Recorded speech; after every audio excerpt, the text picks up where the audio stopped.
So everyone, ayan, lunis na naman mga friendship at ito yung ating iluluto sa ating dinner.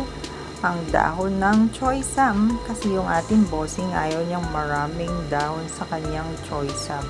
So ang ginawa ko, ayan, i-chop natin yung dahon at igigisan natin siya sa kamatis at dito sa ating na marinade na pork. So, ang gagawin natin sa ating pork, isi-sear muna natin siya hanggang sa ma-dry na yung ating marinated pork, mga friendship. Ayan, takpan natin at after that, ito na siya mga friendship at pwede na natin siyang prituhin sa mantika. Ayan, after natin ma-prito yung ating pork, ganito na siya at ilalagay na natin yung ating panggigisa, yung ginger at saka garlic.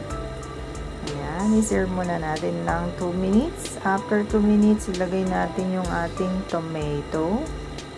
Pagka nalanta na yung ating tomato, pwede na nating ibuhos yung ating chopped dahon ng choy sam dyan. Natin mekos-mekos lang natin. At ayan, ganyan na siya.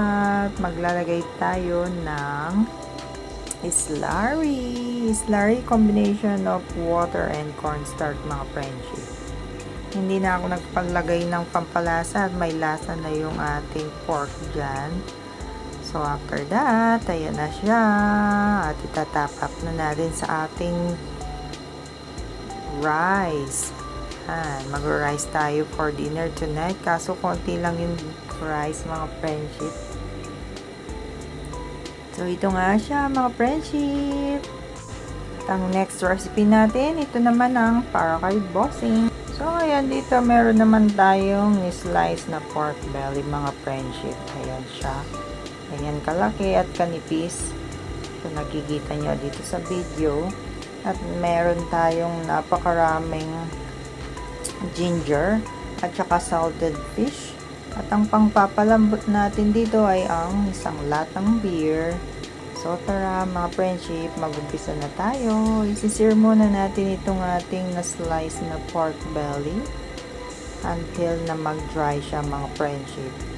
At lightly brown siya, mga friendship ko. Ayan, ganito siya.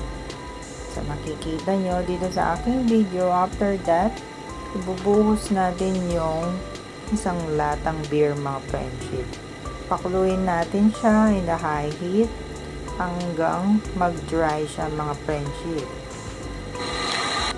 At ito na nga siya, mga friendship, after 10 minutes na pinakulo natin siya sa lata ng beer.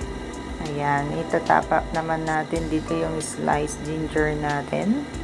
Ayan, i-arrange natin siya mabuti at ilagay natin dyan sa ibabaw niya yung na-slice nating salted fish. At yung salted fish, mga friendship, dapat naibabad nyo at nabanlawan para mabawasan yung pagkaalat niya.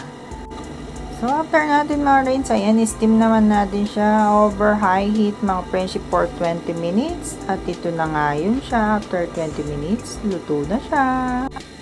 So, ayan, ready na siya. Kain muna tayo, mga friendship. Until next upload. Thank you. Bye-bye.